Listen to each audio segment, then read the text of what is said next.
গত কয়েকদিন আগে শিল্পাঞ্চল থানা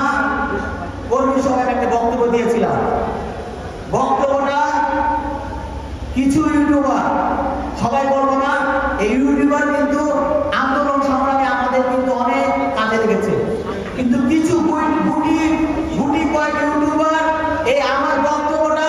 কাটছিট করে তারা 2 টাকা কামানোর জন্য, ভিউ ব্যবসা করার জন্য সামাজিক যোগাযোগ মাধ্যমে ছেড়ে দিয়েছে কিছু ইউটিউবার।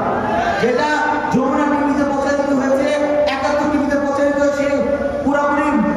পুরোপুরি মূল বক্তব্য না দিয়ে কাটছাট করে সে একটা বক্তব্য পেশ করেছেন, যা দুঃখজনক বলে আমি মনে করি। নেতৃবৃন্দ, আমি তো বিদেশে আসা যাওয়া করছি,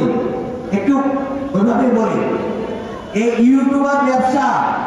এভাবে না করে বিদেশে দেখেছি বিভিন্ন ফুটপাত কিংবা বিভিন্ন রেল স্টেশনে গিটার বাজিয়ে ভিক্ষা করে, তাহলে আমাদের বক্তব্য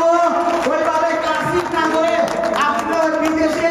গিটার বাজিয়ে ভিক্ষা করেন, তাহলে আমি দেবে নেতা কর্মীদের নেতৃবৃন্দের বক্তব্য আপনারা কাটছিট করবেন না, ভিক্ষা করেন বিদেশে বসে বসে গিটার বাজিয়ে। সুতরাং